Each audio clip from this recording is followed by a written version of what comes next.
up, say our team is very excited to be here in the Music City. Offensively, our guys are excited. They've had a fun week of preparation, and they're itching to get back out on the field after a long month of hard work. Yeah, I would echo the same things. Defensively, I got a great challenge in front of us, but the guys are excited about it. Had good preparation. They're excited about playing. So it's always an opportunity to play one more game, and the guys really, want to do that. There'll be an opportunity for some guys that haven't played to go out and play and show us what they can do. Obviously, without George being here, a guy like Jack Sullivan's, he's been waiting his turn, and he's excited about the opportunity that lies ahead of him. So I would echo what Coach says. Just excited about being here. Had a good month of practice and in and out for us as a staff, but it's been a lot of fun getting ready. Thanks to the Music City Bowl. It's been a lot of fun to be here, taking care of our guys, and we really appreciate it. If you'll raise your hand, we'll get a microphone to you.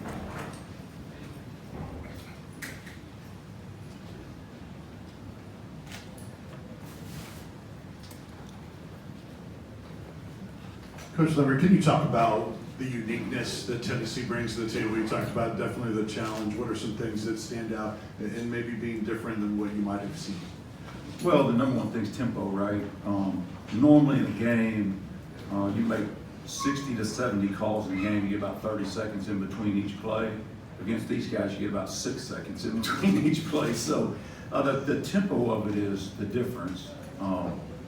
We had an opportunity to play Coach when he was at Central Florida, so got a decent feel for the pace of the game. The guys will have to get a feel for that. We try to replicate that. Our offense has helped us with that, playing fast in practice. So that'll be the biggest thing. And then they're a pretty talented group, across the board.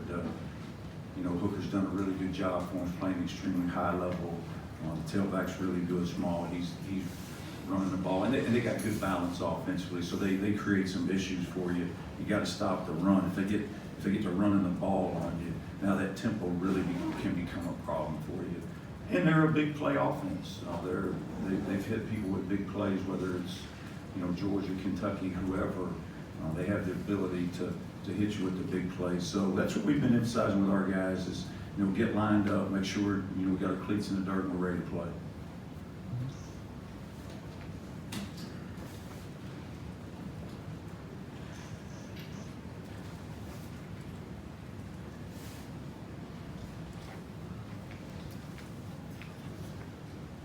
Brad, when you came to Purdue, one of the appealing parts was coaching in the Big Ten, coaching at Purdue. What have you learned about this season, coaching in the Big Ten and coaching at Purdue, that maybe you didn't know before? Well, the line of scrimmage is really different in the Big Ten. I mean, it's like I hear Coach Hagan say it all the time. It's a lineman's league, and that's been the biggest difference. You got to buckle up and be really good on the line of scrimmage, and I think that's been the biggest difference for me is, whether you play in Minnesota or Wisconsin or Iowa, just really good offensive lines in this league, and I think that's the thing that's been different for me. It's been it's stretched you as a coach. Okay, how do we defend this? I've been in Conference USA, the ACC, the SEC, where it's it's a little bit more wide open, spread out. Our offense gives us the opportunity to do that every day, so we get to see both sides of it. Our offense does a great job, spreading the ball out, and spreading it around, and so we get both sides of it. But that's probably for me the biggest thing in the Big Ten is just the line of scrimmage.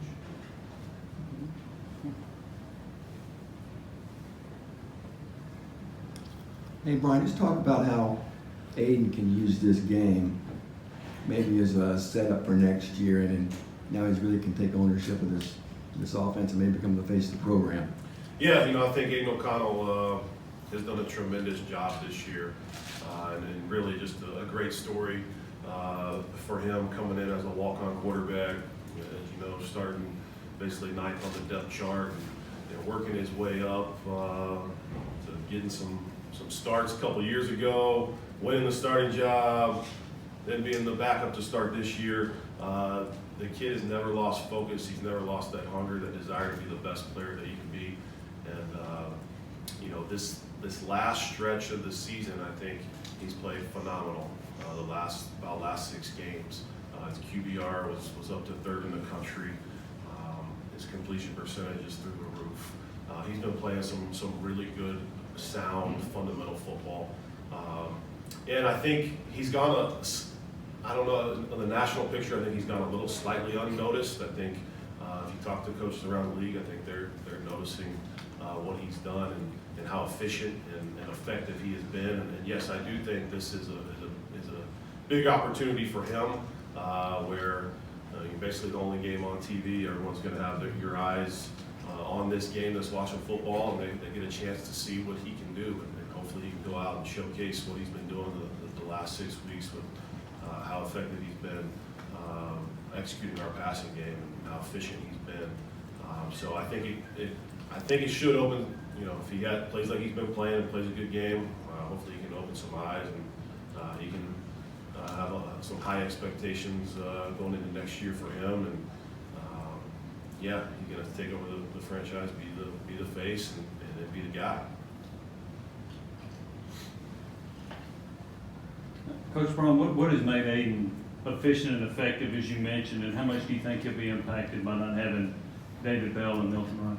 Yeah, so Aiden's biggest strengths are he's very accurate with the football. That is number one, and that comes from just having really clean, efficient fundamentals. He's become a great decision maker. The more he's played, the more comfortable he's been getting and making the decision. And he gets the ball out quick. So he may not have the athleticism and elusiveness that a lot of guys have, and what a lot of people are looking for these days in those quarterbacks. But he has that ability to get the ball out of his hands. So sometimes that can help you out in protection, help you out not taking negative plays where some guys might not get it out as quick or be able to make that quick decision. He might be taking some sacks. He's able to get it out quickly and make that quick decision. And it's come from a lot of hard work.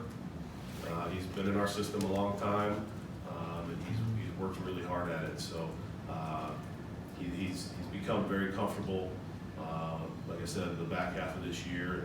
And you just really see him taking on that leadership role and being the leader of the offense.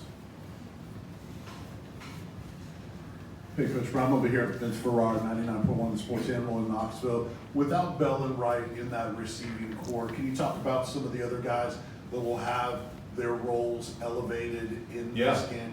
Yeah, so the way it's playing out, we're going to have some guys that are going to have to step up in either an enhanced role or in a new role for our offense. And I think obviously Jackson Anthrop's been a mainstay for us. He's been here since we've been here. He's in his 6th year and played a lot of football. So he's somebody that's reliable, that we can count on. We know where he's going to be. We know what he's going to give us. So obviously looking to get him the football. Payne Durham at tight ends, a guy that's been very consistent and done a great job. When you get outside that, you're starting to look to Brock Thompson to step in and play a bigger role. You're looking at T.J. Sheffield, local guy here from Nashville. His role is going to have to step up and be a little bit bigger of a role.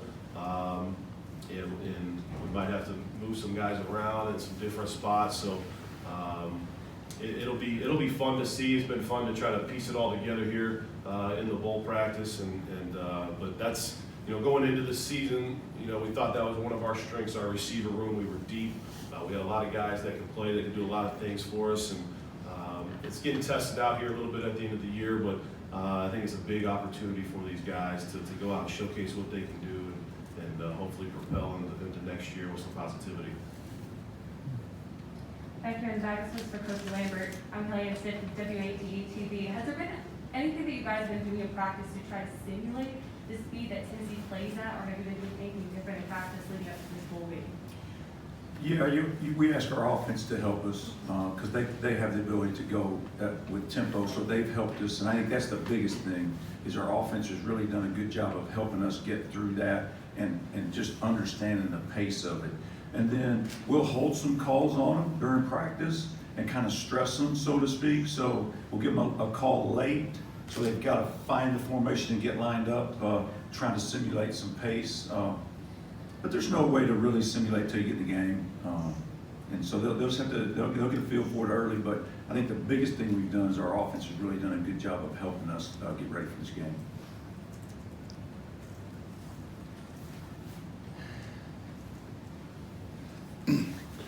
Brian, you mentioned some young receivers there. Regardless what happens in the game on Thursday, just the experience that Brock Thompson and T.J. Sheffield and maybe some of your younger tight ends have gotten during this practice. I mean, how much is this going to benefit them as you get into next year? Yeah, it's always valuable to get the extra practice reps anytime you get to that bowl game and get these extra practices. It's big time for your young players. And we're going to have some young players stepping up into some more prominent roles here in this game. So they've had a lot of, we've had 12 practices, I think, 12 practices to start to get into that role and to work at that spot.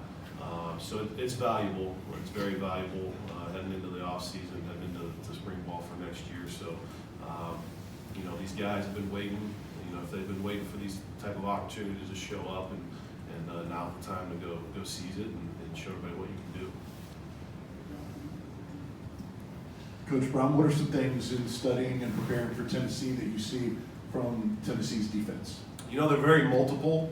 They do a lot of different things, a lot of different fronts, a lot of different coverages, bring a lot of different pressures. They do a good job of really mixing it up.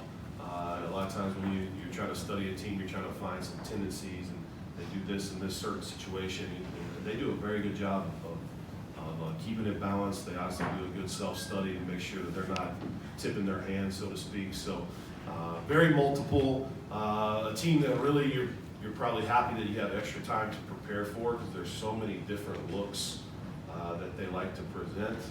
In a normal week, it's hard to cover all of those. We've had some more time, so able to show our guys a lot of different looks for some things that we're going to try to do on offense. So very multiple. I think they're stout up front. Those guys on the inside do a good job. Kind of similar to some teams we face in the Big Ten, where they're real stout and on the run on the inside. They're athletic in the back end. They got length. So they're going to be a challenge for us offensively, but our guys are looking forward to it. We have time for 2 more questions down front and the back. Hey, Brad, talk about the wide splits of the Tennessee offense. Some of the things they're trying to achieve out of that, and the issues it poses for you guys. Yeah, they try to split you out. They use the whole field. They get as wide as they can. They want to take advantage of all the grass. That's the way I look at it. And he's pretty good at throwing the inside, the glance routes, the inside skinny routes. He's pretty good at that. So they get you spread out and they run the ball.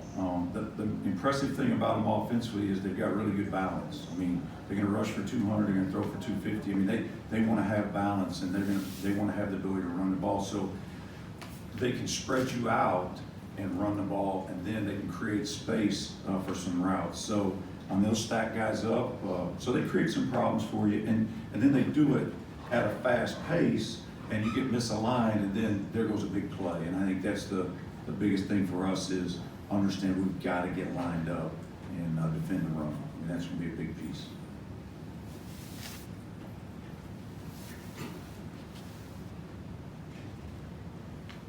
Coach Lambert, how do you keep your team composed if things start to look like they did in 2018? Yeah, I wasn't here in 2018, but I played against them in 2019 when Coach was at Central Florida. So I think the number one thing in leadership, when you talk to the guys and in any leadership, whatever realm you're in, the number one thing is composure, right? So we tell the guys all the time, you can lose your composure when I lose mine. And so I think that's the number one thing. And Coach English has really done a good job with our guys. Coach Hagan on the defensive side.